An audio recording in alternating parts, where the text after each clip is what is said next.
À quoi bon? À quoi bon cet ultime match? À quoi bon finir troisième en foot?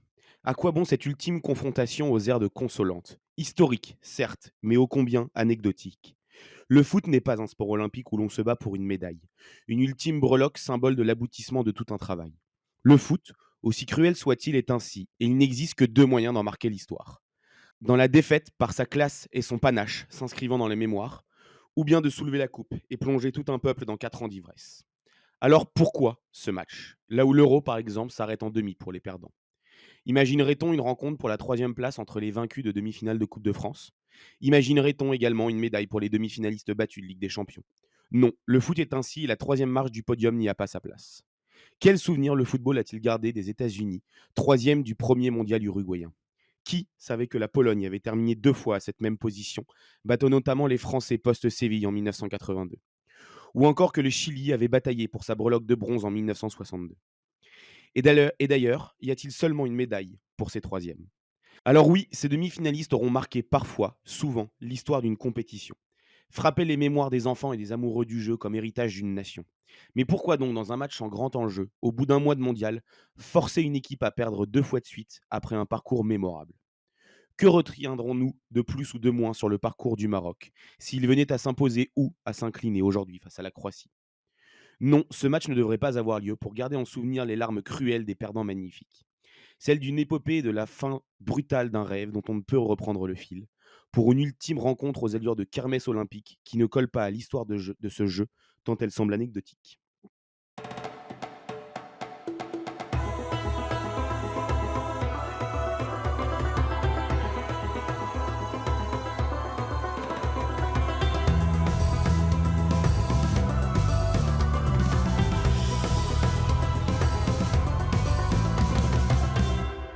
Bonjour à toutes et à tous et ceux qui nous écoutent depuis le début, bienvenue également aux Footix, aux boycotteurs de la première heure et bienvenue, dans une nouvelle quotidienne de 11e art spécial Coupe du monde. Promis, on ne vous jugera pas tous ceux que j'ai cités, par avant qui que vous soyez, mais de toute façon aujourd'hui, on va surtout je pensais, sur ce match entre Maroc et Croatie. On attendra l'équipe de France pour demain. Ce match entre Maroc et Croatie donc pour la troisième place et avec moi aujourd'hui, lui non plus on ne le jugera pas tout simplement, parce que les mineurs ont leur propre justice. Zach, comment tu vas? Écoute, ça va, vraiment, belle, petite intro là pour mettre, dans l'ambiance. Je pense que je vais vraiment regarder ce match d'un œil, tu vois? Je vais pas trop me donner dessus et je me préserve, pour la vraie finale. Mais justement, comme, on va parler un peu des off, mais je sais que ta chronique que tu nous prépares pour tout à l'heure, elle est justement sur ce thème-là aussi. Et oui, je vais te répondre. Exactement. Zach, on parlait donc, de ce Maroc-Croatie, ce match pour la troisième place. Tu as écouté ma chronique, tu me disais tu me disais merci, que tu l'avais bien kiffé, mais honnêtement toi, tu voulais nous expliquer pourquoi justement il fallait regarder ce match? Bah, ouais, parce que j'ai l'impression qu'on n'est pas beaucoup à être hypé par ce match, de la troisième place. Alors j'ai un peu j'ai un peu fait cette chronique pour vous convaincre de regarder le match et aussi pour me convaincre, de le regarder. Alors et cette fois-ci, on a un remake, d'un match de poule qui s'était montré très soporifique et je reste bien plus hypé par ce deuxième Maroc, Croatie que par le premier. D'abord car il s'agit à présent d'équipes qu'on connaît bien et qu'on a appris à aimer au cours de la compétition. Il s'agit pour moi de 2 coups de cœur, avec d'un côté une Croatie solide en poule, mais parfois trop timide, joue un football fluide avec son trio magique du milieu et qui a fait preuve de force mentale pour se hisser en demi. De l'autre, la sensation de ce mondial, le Maroc, dont la performance est sans doute la plus grosse surprise de ces dernières coupes du monde. Une équipe solidaire qui a fait pleurer les supporters aux 4 coins de l'Europe et rendu fier tout un pays et tout un continent. Chapeau au Maroc donc, qui a montré que laisser le ballon importe peu, si on sait s'en servir à la récupération. Si je vais regarder ce match, c'est aussi pour admirer une dernière fois des joueurs que j'ai peu l'habitude de voir, mais qui m'ont aidé à traverser cette période froide de fin d'année. Je pense d'abord à Sofiane Amrabat, mon coup de cœur du mondial, un joueur qui s'est démultiplié à chaque match, démontrant une technique, une combativité et une intelligence de jeu sans faille.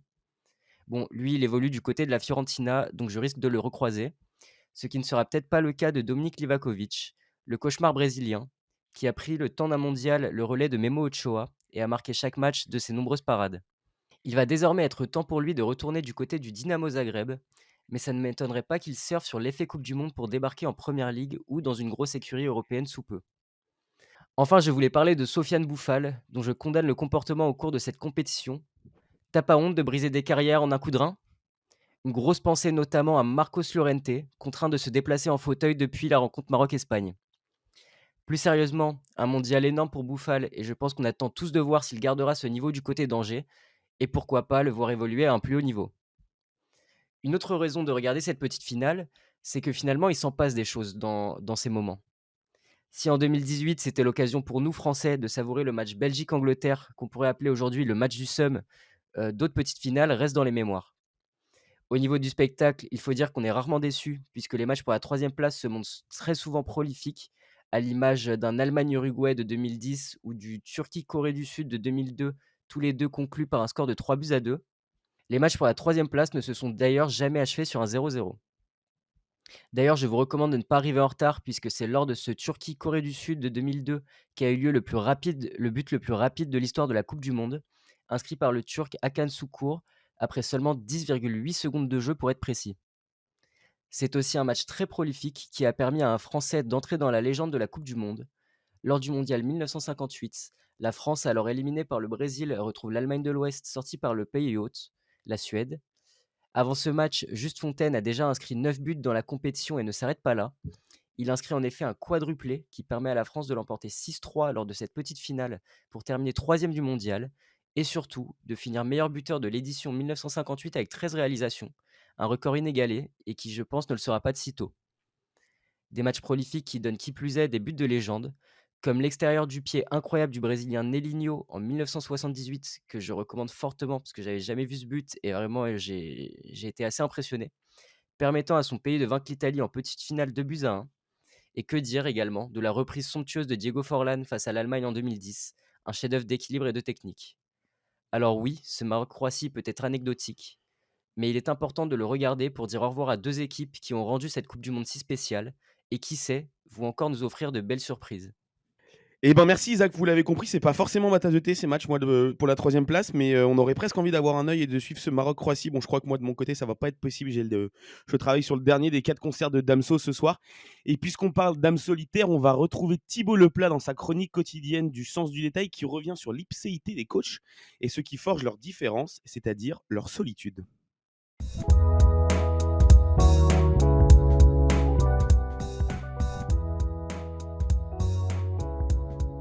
Salut Thibaut, très heureux de te retrouver pour les dernières chroniques avant la fin de cette très belle Coupe du Monde. Aujourd'hui, tu as voulu un peu t'intéresser à la notion de coach comme père et comme personne intelligente et réfléchie.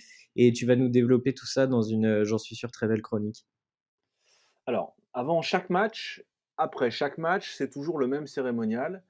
Les journalistes se retrouvent dans une grande salle, lèvent la main et posent des questions à un homme plus ou moins de bonne humeur, qui fait mine de les écouter poliment et d'y répondre, parfois clairement, parfois non. Pendant les matchs, toutes les 3 minutes à peu près, on a droit ensuite à un plan sur le visage d'un homme d'âge mûr, prenant sa tête dans ses mains, braillant quelques consignes ou tâchant, tant bien que mal, de dissimuler ses émotions. La place de l'entraîneur est devenue si omniprésente dans l'imaginaire du football qu'on a été obligé de tracer une ligne sur le sol devant son banc pour éviter qu'il ne s'échappe. Moitié prison, moitié scène de théâtre, la zone technique de son seul usage, précise bien le règlement, souligne ainsi l'importance qu'ont pris ces hommes dans nos imaginaires. Bah, surtout que si on prend, pas, on va pas remonter à la genèse du football, mais le coach était un peu mis au second plan. On se souvient de la phrase de Platini un peu provoque qui disait que l'entraîneur est pas vraiment décisionnaire sur un match. Et pourtant, maintenant, on a l'impression que c'est devenu le chef d'orchestre de l'équipe, voire le porte-parole, quoi. Oui, effectivement, la phrase de Platini permet de rappeler que ça va pas de soi. Déjà parce que pendant longtemps, on se fichait pas mal de savoir qui faisait faire des tours de terrain aux héros. Hein, au début du football, la figure du coach n'existait même pas, c'était le capitaine qui s'occupait de l'entraînement. Ensuite, parce que dans un sport à points si rare, où la chance a une part considérable, c'est paradoxal que le coach soit à ce point incontournable. Et oui, dans le football, la contingence est omniprésente. Alors, la contingence, c'est-à-dire, hein, en philosophie, ce qui ne peut ne pas être, ce qui peut ne pas être, la contingence. Je répète, comme ça on l'a bien compris. C'est-à-dire la part d'imprévu propre à chaque match. C'est une ressource centrale de ce jeu. Alors, vous le savez, vous pouvez être dominé pendant 90 minutes, il suffit de tirer et marquer une fois pour l'emporter. On finira bien par en avoir une, dirait Olivier Giroud. Et oui, la rationalité du jeu, la planification, le rapport de force, la stratégie, finalement, toutes ces inventions du football scientifique pèsent assez peu face à la réussite, la chance, la chatte, appelez ça comme vous voulez. Mais alors, Pourquoi consacrons-nous autant de temps à écouter des hommes dont on sait au fond qu'ils ne contrôlent pas grand-chose? D'où vient malgré tout l'exemplarité de leur discours? Parce qu'on peut facilement invoquer dans une discussion entre amis les préceptes de vie de Johan Cruyff, Pep Guardiola ou José Mourinho, ça passe sans problème. Ça passe même mieux que n'importe quel philosophe classique d'ailleurs. C'est bizarre parce que je sens pointer une pointe de seum dans ta voix. Tu regrettes dans ton discours qu'on écoute plus Deschamps que Hegel, Kant ou Marc Aurèle. Ils sont quand même moins difficiles à écouter que de lire les philosophes que tu citais, et j'en veux pour preuve la grande phrase de Ben Arfa. Non, oh non, non, au contraire. J'admire beaucoup la puissance métaphorique du football, ce jeu avec l'incontingence dont je parlais tout à l'heure. Mais ça veut dire quoi? Ça veut dire que le football fonctionne très bien comme une allégorie. Il représente dans le matériel une idée immatérielle. Laquelle? L'idée de destin. Qu'on a beau toujours vouloir contrôler les choses, les anticiper, les travailler parfois, souvent même, dans la vie, ben, c'est pas le meilleur qui gagne à la fin. Ce n'est pas non plus le plus méritant, ce n'est pas le plus gentil. Et inversement, le plus fort n'est jamais assuré de l'emporter face au plus petit. Une vie peut se jouer en une seconde. En résumé, dans le football comme dans la vie, rien ne se passe jamais comme prévu. Et évidemment, plus on vit longtemps, plus tout ça nous parle. Ouais. Après, c'est hyper intéressant ce que tu racontes parce que chez certains entraîneurs, on va trouver des préceptes philosophiques dans leur jeu. Et j'ai l'impression que ta chronique, c'était un peu le moment de cours de philo, mais en même temps, tu es là pour ça, non? Mais le détail dans tout ça, il est où? Le détail, ce sont ces plans de coupe qu'on fait sur nos coachs en bord de terrain. On en a vu un l'autre jour sur Scaloni, pendant le pénalty de Messi contre les Croates. Il avalait mécaniquement des gorgées d'eau, tout en retenant vaillamment un immense flot d'émotions. À quoi servent nos coachs en fait? Eh bien, peut-être à nous donner l'image d'une certaine idée de la sagesse, une idée antique, vieille comme la philosophie. Ils rappellent, comme les stoïciens il y a 2000 ans, que dans le football, il y a des choses qui dépendent de nous, notre place sur le terrain, la manière de contrôler le ballon, et beaucoup d'autres aussi qui ne dépendent pas de nous, les circonstances, la pression, un penalty. Alors, à quoi bon s'énerver à vrai dire? Mais c'est aussi ça le drame de l'entraîneur. Quand cette sagesse devient un spectacle, elle condamne irrémédiablement le sage à la solitude. Un peu comme Scaloni, forcé d'être le seul Argentin du monde encore doué de raison pendant un match, le destin du sage stoïcien est presque inhumain. Le coach de football, au fond, est un peu comme Épictète, Sénèque ou Marc Aurèle. On les lit, on les étudie, on les admire, mais on les écoute jamais. Très beau, très belle conclusion, Thibaut. Et c'est vrai que tu me fais penser, là d'un coup, tu me fais penser à Pep, tu me fais penser à Simeone, tu me fais penser à tous ces mecs qui ont un charisme de fou et qu'on a envie de suivre et qu'en même temps on se sent enfermé dans leur solitude. Et c'est une très belle chronique que tu nous as fait là, je t'en remercie. Ben, je t'en prie, à plus tard, à demain.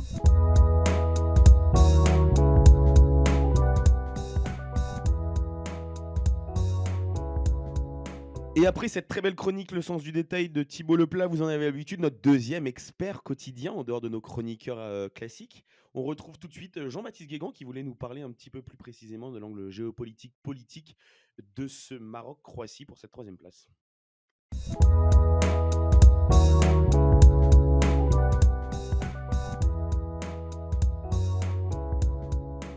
Nous sommes de retour aujourd'hui avec le fameux Jean-Baptiste Guégan. Bon, moi j'ai un petit peu attendu, j'ai attendu jusqu'à la fin de la compétition pour un peu pouvoir échanger avec toi.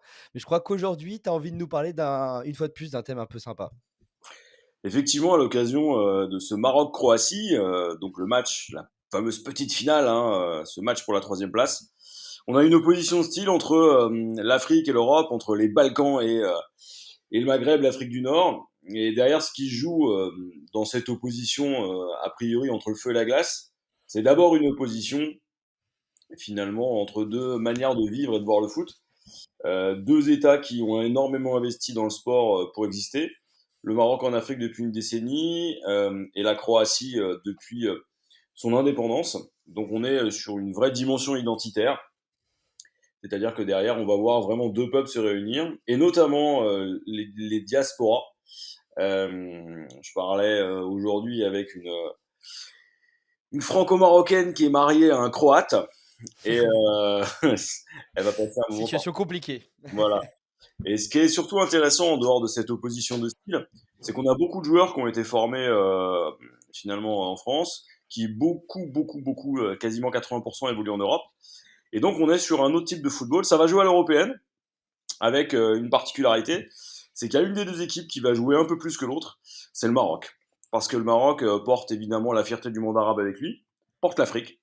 Ça serait purement et simplement la meilleure performance de l'histoire de l'Afrique. Alors c'est déjà le cas avec la demi-finale que le Maroc a perdue. Mais là, une troisième place resterait dans l'histoire, ancrerait véritablement le Maroc, dans un moment où finalement tout est un peu compliqué. On a vu que le Maroc était associé aux affaires de corruption au Parlement européen aux côtés du Qatar. Et donc, ça ferait du bien à tout le monde, d'autant que on ne sait pas si le Maroc pourra revivre ce type d'émotion à l'avenir. Oui, et comme tu le dis, en début de compétition, on ne savait pas vraiment à quoi s'attendre de la part des nations africaines. Bon, même si Samuel Eto'o, lui, avait l'air un peu plus sûr que nous, là, ça fait du bien de voir des Marocains souriants, des Marocains qui vont loin, et globalement, du coup, une Afrique qui marche pas mal. Alors exactement. Alors d'abord, il y a la perspective sportive de 2026, c'est-à-dire que on sait que entre les idées de Gianni Infantino qui rajoute des compétitions tous les 4 matins, La, champion du, la Coupe du Monde des clubs, là, j'ai vu passer ça, c'est sympa, hein. alors il y a ça, et il y a autre chose. Il y a les FIFA World Series, c'est-à-dire l'opposition entre les vainqueurs de la Coupe d'Asie des Nations, de la Coupe d'Afrique des Nations, de la Copa América et du championnat d'Europe. Ça peut être drôle. Alors sur le papier, ça donne envie, hein. Dans les faits, c'est des matchs en plus pour étalonner les champions continentaux. Dans la réalité, ça va être encore des dates en plus au calendrier, donc la FIFPro s'est énervée. Mais si on en revient au Maroc et au foot africain, ce qui est doublement intéressant dans cette histoire-là, c'est plus le Maroc monte le niveau, plus la dynamique va être enclenchée pour 2026, sachant qu'on aura plus que 5 candidats justement à cette occasion, puisqu'on en aura au moins 9 et probablement plus, parce que le Maroc est arrivé en quart de finale, en demi-finale. Donc il y a ça qui joue. Puis il y a une deuxième chose, alors là, cette fois c'est à usage interne, c'est à destination de tous les pays qui contiennent, qui ont une diaspora marocaine et pas seulement. C'est que c'est quand même rare de voir le monde arabe présenté avec le sourire, sous l'angle de l'enthousiasme, de la réunion, de voir justement les binationaux ne pas être traités comme le fait l'extrême droite avec un regard d'extrémistes aveugles, mais au contraire de voir que sur les champs, les seuls qui ont été arrêtés, bah, c'était des mecs de l'ultra-droite, et que Marocains, Français ont fait ce qu'il fallait pour que ça se passe très très bien, et que ce qu'on voit, bah, c'est surtout une fête, même s'il fait froid, et que c'est pas un temps à mettre un Marocain ni un Brésilien dehors, mais j'ai envie de dire que ceux qui étaient dehors, ils ont kiffé, et ils n'ont surtout rien cassé. Et c'est ça qui est cool, c'est-à-dire qu'on sort enfin des stéréotypes stupides dont nous rabat finalement l'extrême droite. Et en l'occurrence, là, bah, on a vu vraiment ce qu'était la France. On a vu aussi que c'était pareil en Belgique, pareil aux Pays-Bas, et que les images d'avant, bah, sont des images passées. Et ça fait du bien parce que, bah, mine de rien, quand on est franco-marocain, franco-algérien, franco-tunisien, on est quand même associé à des clichés et des stéréotypes. Et bordel, qu'est-ce que ça fait du bien de les voir ces sourires. Eh bien, en réalité, je dois t'avouer que tu prêches un convaincu. Puisqu'on se le dise, ce serait quand même sympa de voir les Marocains encore plus marquer l'histoire. La Croatie a déjà été finaliste, ils ont déjà fait troisième. Maintenant, c'est peut-être au tour de la bande à Regragui de s'inscrire un peu plus loin dans cette belle histoire. Laisser la place. Et puis, il y a un truc à rajouter, et ça, on n'en parle pas assez. C'est toute l'intelligence de Regragui. Bah, il succède quand même à Coach Vaïd, Ouais. donc il a un vestiaire un petit peu compliqué. Il arrive à réintégrer des joueurs qui n'avaient pas envie d'être là, Mazraoui, Ziyech, et surtout, il y a un discours d'une lucidité, alors certes sur le niveau de l'équipe de France, mais surtout sur ce qu'il représente pour l'Afrique, pour le Maroc, pour tous ceux qui jouent en France et à l'extérieur. Il faut quand même rappeler que le natif de Corbeil-Essonnes, qui est Walid Regragui, a une vision finalement qui dépasse de loin le statut de sélectionneur. Il regarde des deux côtés de la Méditerranée, il a cette double culture-là, et j'ai rarement vu un sélectionneur aussi intelligent, a fortiori en conférence de presse, avec un discours aussi rassembleur, et qui n'était pas fake. C'est-à-dire qu'on aurait très bien pu imaginer un grand oral de Sciences Po, là il a été brillant, et il a servi les intérêts du foot marocain, du foot africain, et plus généralement d'un foot hors européen, extra-européen, justement parce que ce qu'il a rappelé, c'est qu'un autre foot était possible, que cet autre foot, il pouvait être africain, il pouvait être marocain, et il pouvait être finalement différent. Ça n'empêchait pas de gagner, et que le foot pouvait se pratiquer de différentes manières, et il a surtout amené une fierté qu'on attendait depuis longtemps, Ouais. et ça fait un bien fou. C'est clair, non au foot standardisé. On a envie de revoir des styles de jeu propres à chaque nation, des divergences de style et pas des équipes toutes similaires. Écoute, merci Jean-Baptiste pour cette belle chronique. Je pense qu'on te retrouve dès demain et à la prochaine. À la prochaine.